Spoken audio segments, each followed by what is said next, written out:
delivered earlier this year on the topic of the National Recovery Administration. This is part of our series looking back over the President's plans and results since his inauguration. While we are making this great common effort, there should be no discord and no dispute. This is no time to cavil or to question the standards set by this universal agreement. It is time for patience and understanding and cooperation.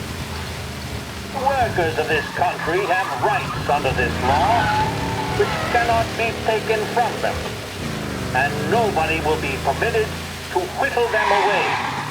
But, on the other hand, no aggression is now necessary to attain those rights. The whole country will be united to get them forward. The principle that applies to the employers applies to the workers as well. And I ask you workers to cooperate in the same spirit. When Andrew Jackson, Old Hickory, died, someone asked, will he go to heaven? The answer was, he will if he wants to. If I am asked whether the American people will pull themselves out of this depression, I answer, they will if they want to. The essence of the plan is a universal limitation of hours of work per week for any individual by common consent, and a universal payment of wages above the minimum, also by common consent. My friends, I cannot guarantee the success of this nationwide plan. But the people of this country can guarantee its success.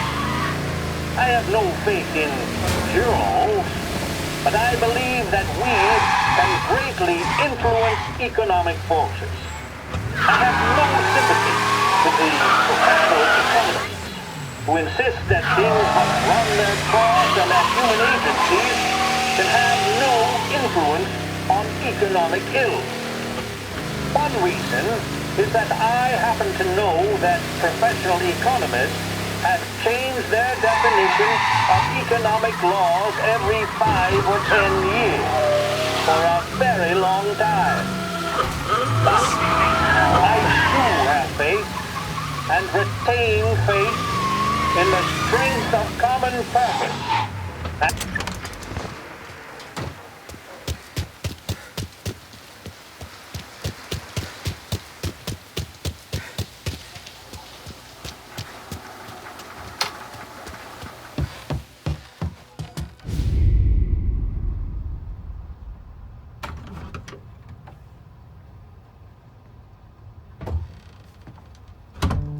You're late. Dinner's cold.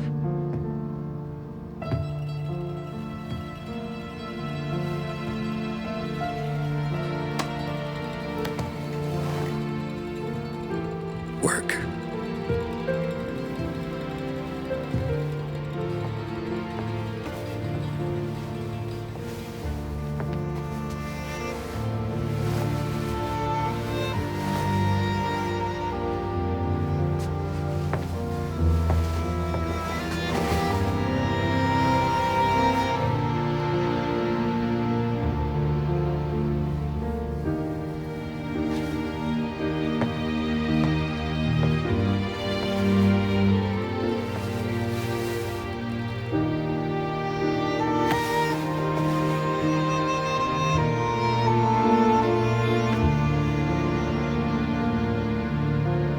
Marry me. Okay.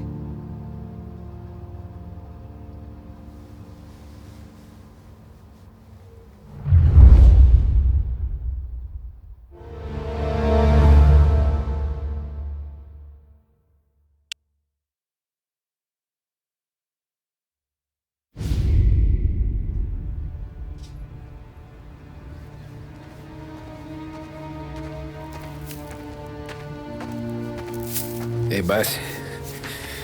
I came as soon as I got your message. Sit down, Tom.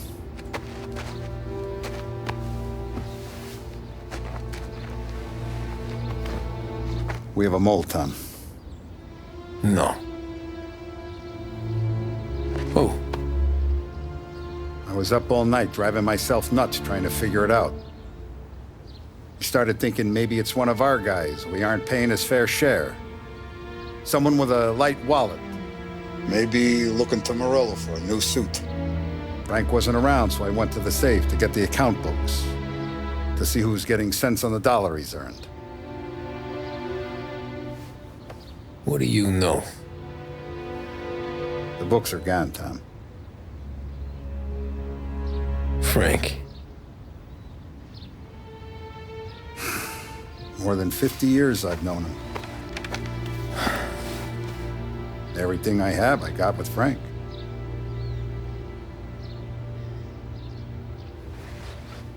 And every buck we've earned, every dime we've paid out, it's all logged in those books.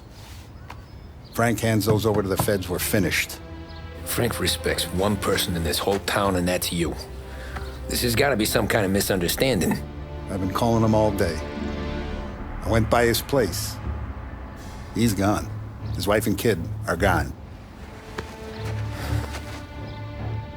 But why? I don't know. I'm sure he has his reasons. Maybe he's still smarting over the dog. The one you tried to drown? Yeah. Same one I shot after he wouldn't let me sink her. I was a stupid kid, Tommy. But grudge or no grudge, we gotta get those books back. Shake down all our stories. See who knows what. When you catch up to Frank, you get those books. And if he doesn't have them on him, you make him tell you where to find them.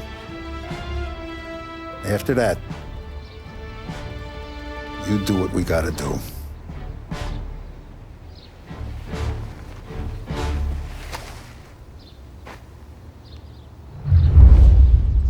Vincenzo's waiting for you with a clean car.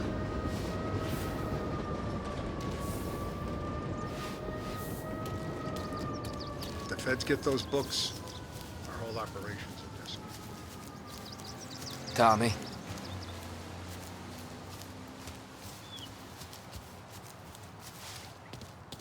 Tough day We today, gotta keep Tom. a lid on this, Tom. Start with Biff, but don't give him nothing. I got you a clean set of wheels. And something special here, if you want it.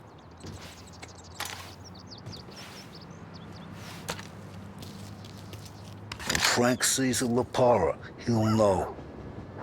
The old ways work.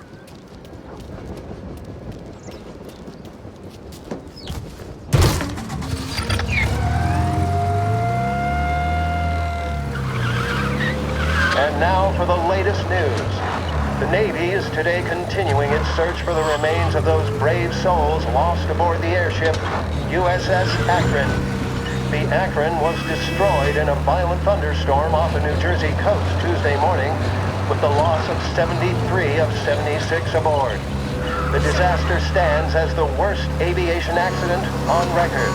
Yesterday, one of the survivors, Lieutenant Commander Herbert B. Wiley, spoke to members of the press and gave a brief account of the tragedy. He also spoke of the survivors' rescue by the German tanker, Phoebus. President Roosevelt has described the loss of the Akron as a national disaster and said that he grieves with the wives and families of those lost and the nation. We will bring you more on the...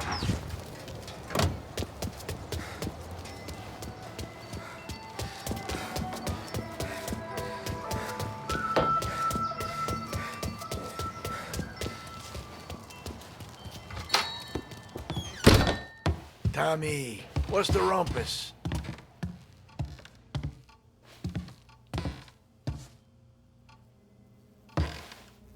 Heard any big news lately?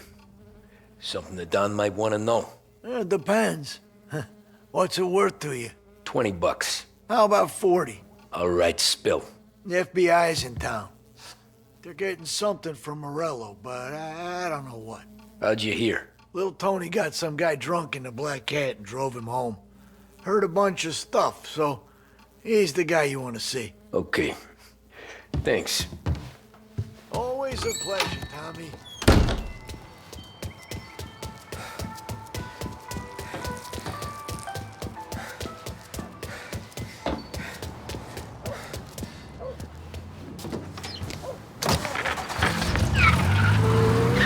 Welcome to a WLH Sports Report. There's a sense of anticipation as we await the start of the big game. Our very own Lost Heaven Lancers are out on the road, deep in enemy territory as they take on bitter rivals, the Empire Bay Cannons.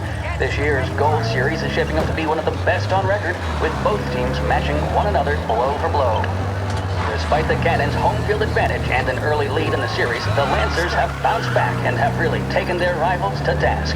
Many of the plaudits and column inches have been dedicated to one man. Lancers pitcher Bunny Smith is one of this year's standout performers. And with this series tied at 3-3, he may well be the key man that brings the Wistman Trophy back to Lost Heaven. But doing so will be no easy task, as standing in his way is opposition captain Foghorn Jack Seidel.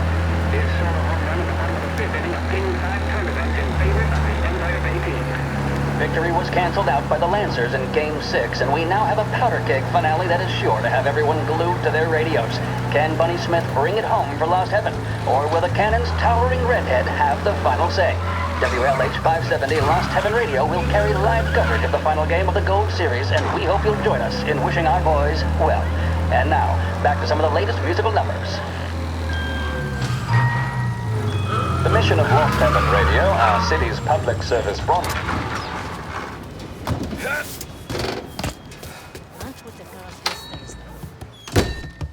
Everything okay, Tom? Nah, it's not. What's this about the guy you drove home who's with the feds? He came in for a drink, which turned into 10. He's hired muscle for some kind of safe house. Where? Oak Hill, corner of Pine. He gave me $10 to drive him back and keep my mouth shut. Let on that Councilor Gilatti's brokered some kind of deal between Morello and the FBI. They were all ready to sit tight on someone in there. Why the hell didn't you tell us? Tom, I did. I came in to see French straight away. He didn't tell the Don? No, he didn't. Tom, what's going on?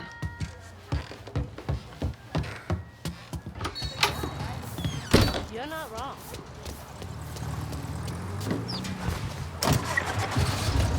We return now to the coverage of Game 7 of the Gold Series. And by the looks of it, ladies and gentlemen, we'll be underway any minute now. The crowd here in the Armory are restless. You can almost taste the tension as we approach this, the deciding game between these two famous rivals. More than a little bad blood between them, and more than a couple of nasty flare-ups in recent years. Of course, this occasion, more than any other, could prove feisty, what with the drama that closed out the previous game. That, of course, saw the Lancers win to tie the series, and it's not often Empire Bay and Lost Heaven can boast the game's best current hitter and pitcher, respectively. I refer, of course, to Foghorn Seidel, a man mountain with a shock of red hair, and Lancers star Bunny Smith. Speaking of Smith, he is jogging, I suppose you'd say, between his teammates, issuing last-minute orders. They seem responsive to whatever he's saying. He commands respect from his team, that is for sure. My goodness, there must be some nerves among some of the younger Lancers. Elves, Graves, and Nicholson. Smith seemed to have pepped them up. That's good to see. That's what a good captain does. The Cannons lineup is meandering over to the home team dugout. The Lancers are slowly taking up their position, so we can't be too far away from the opening pitch here at the Armory, the home of the Empire Bay Cannons. Stay with us for more.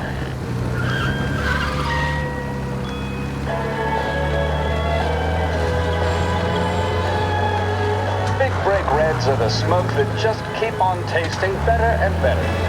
Long after it's been extinguished, the taste of a red stays with you. A strong man needs, nay, demands, a strong cigarette. A strong man smokes Big Break Red.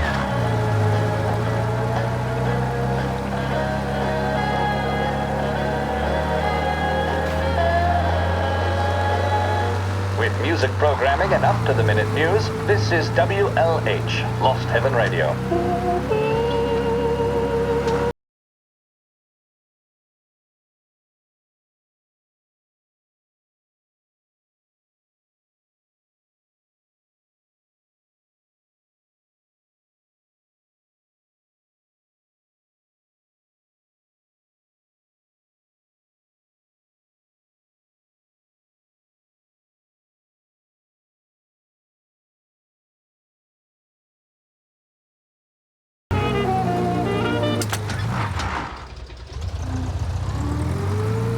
Looks like the place.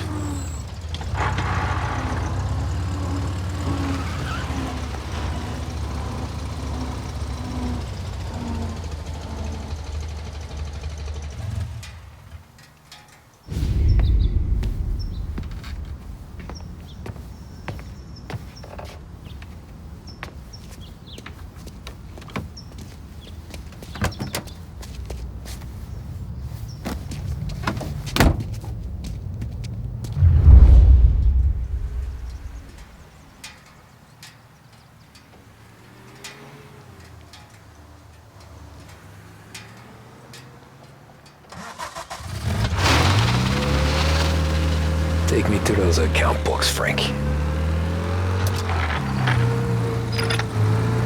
And we return now to coverage what could be the final play of this game and the series between the Lost Heaven Lancers and the Empire Bay Cannons. A quick reminder that this final inning is being brought to you by Swift Cola. When you need a lift, reach for a Swift. It's not only a taste sensation, it's guaranteed to increase focus, drive, and mental clarity. Pick up a bottle of Swift Cola today.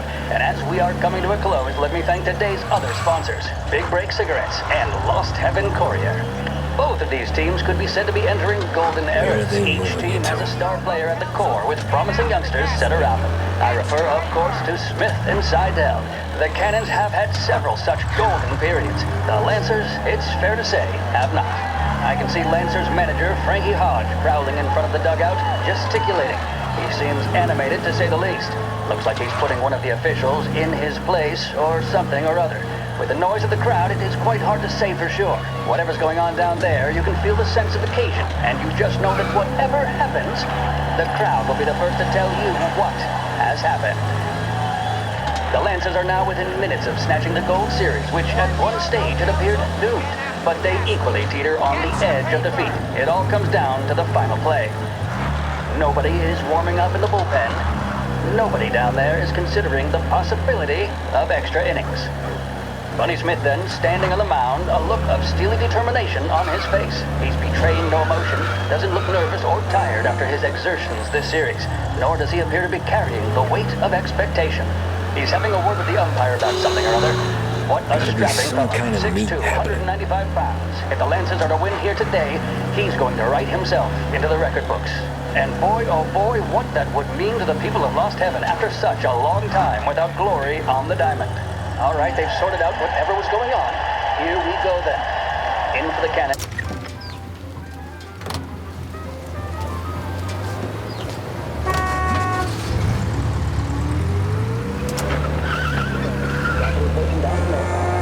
And strike. The big man thought he had it.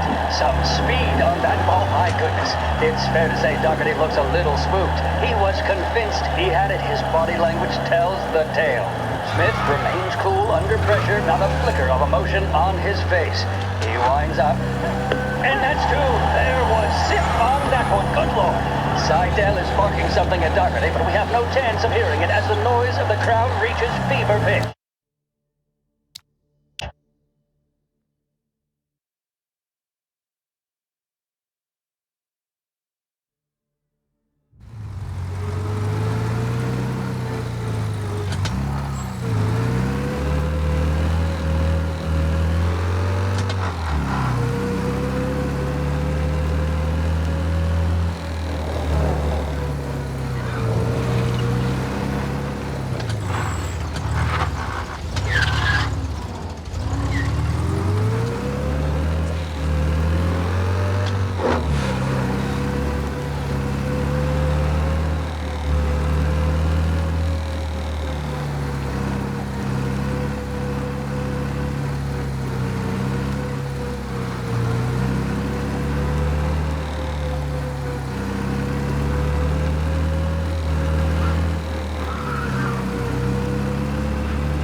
They're flying him out of state or something.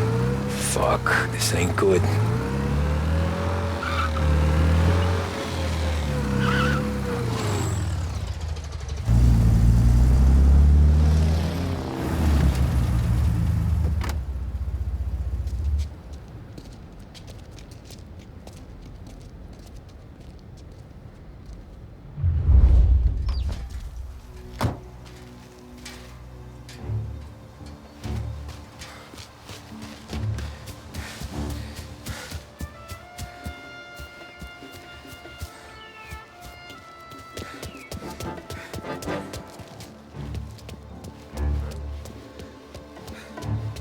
We got a problem here.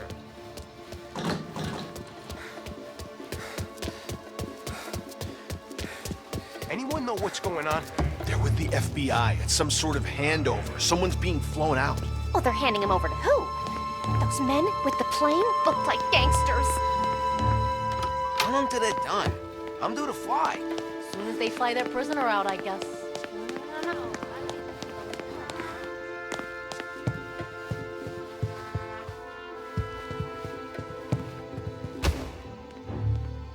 All right, let's check there.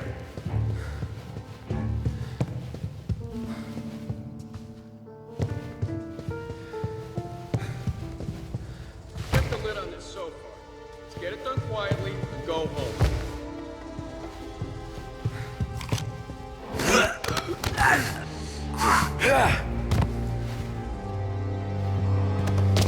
Hello hasn't the to even show his face. For a rat like you? Nah. We can't give Get up in the now. car. Moving into cover!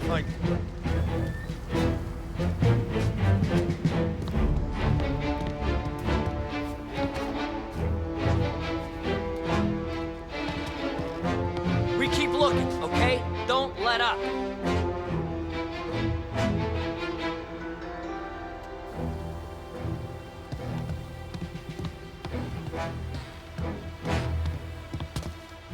Guys over here. Got him. Oh, he's mine.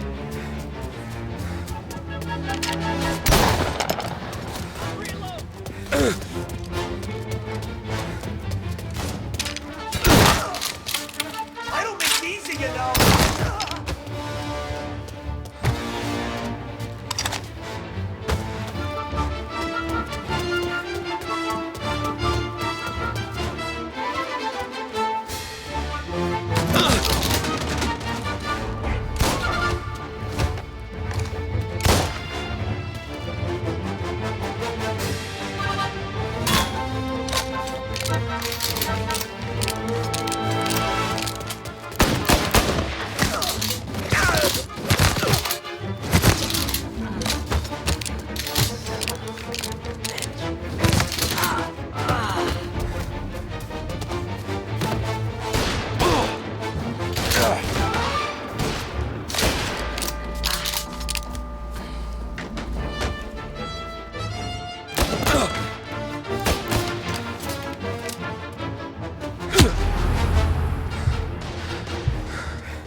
Now you're done!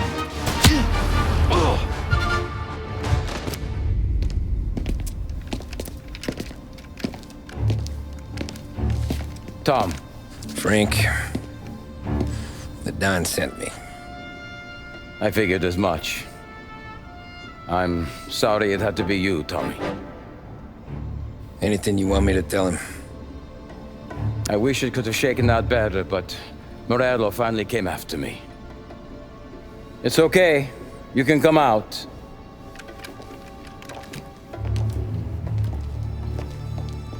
Morello offered me a simple trade. The Don's account books for our lives and tickets out of this town. You hand the books over yet? I'm not so stupid, Don. They're safe. Morello was waiting for this. It's a key to a box in the Grand Imperial Bank downtown. I told Morello I'd hand it over after the plane was fueled and ready to go. His men were meant to fetch it before we left. I took care of them. Told them to get on a plane. Go on, March. Alice, get aboard. Frank, you're coming with us. Not right now, honey. Just get buckled in. Tommy and I, we have some serious business to discuss. But Frank... Get on the plane, March! For Alice. For me. Get on the goddamn plane, please.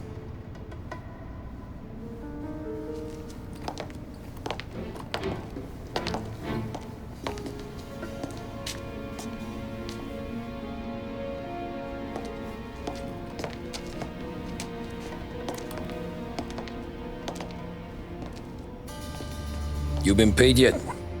Yeah.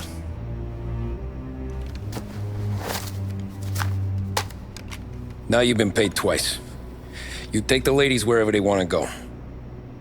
Yes, sir. Thank you, Tom. Christ, Frank. Why didn't you ask us for help? I guess I just wanted out. One way or the other. I'm tired, Tommy. Tired of lying to my wife. Tired of checking under my car every time I take a Sunday drive. And tired of waiting for the dawn to put two in my temple.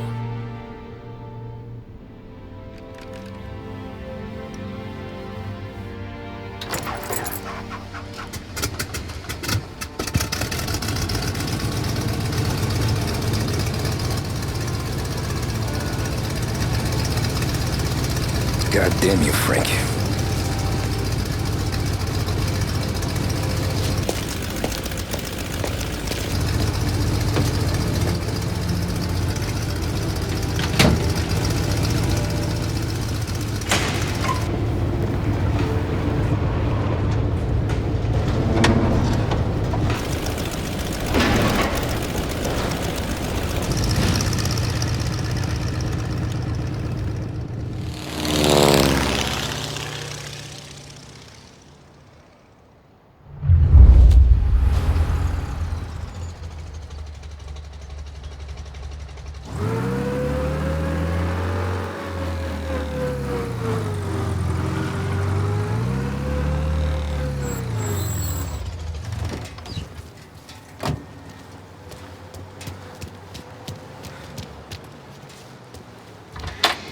Good afternoon, sir.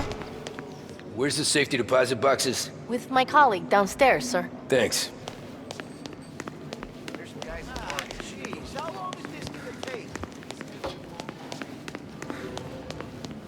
Beautiful day, huh? Uh-huh.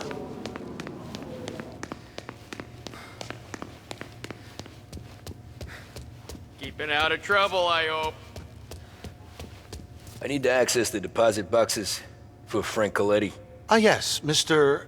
Angelo? Yeah. Mr. Coletti said it might be you who came, and to provide access. Please, follow me.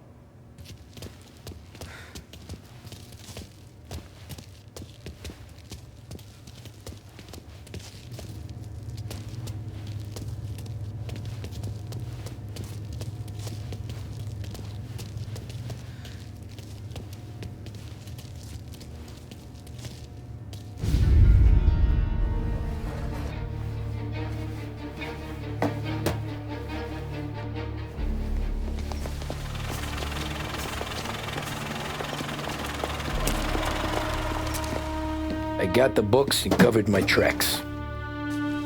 Salieri never asked any questions. In fact, apart from the funeral, I never heard him talk about Frank again.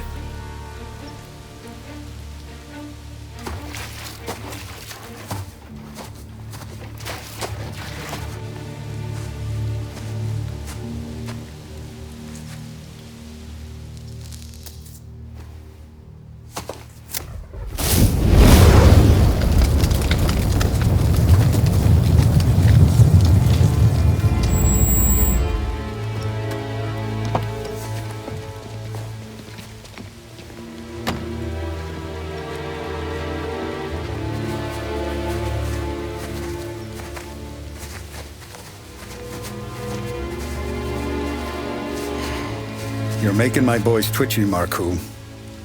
Sergio and I just came by to pay our respects, that's all.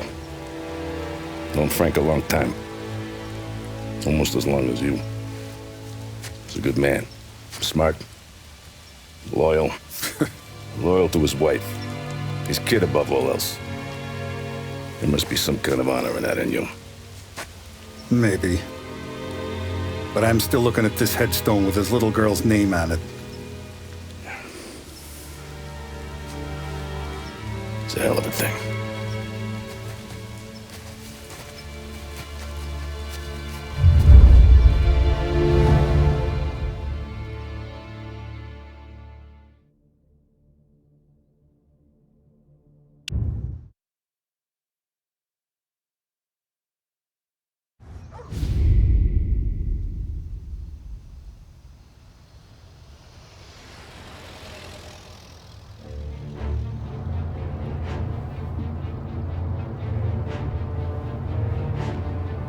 Look at these houses.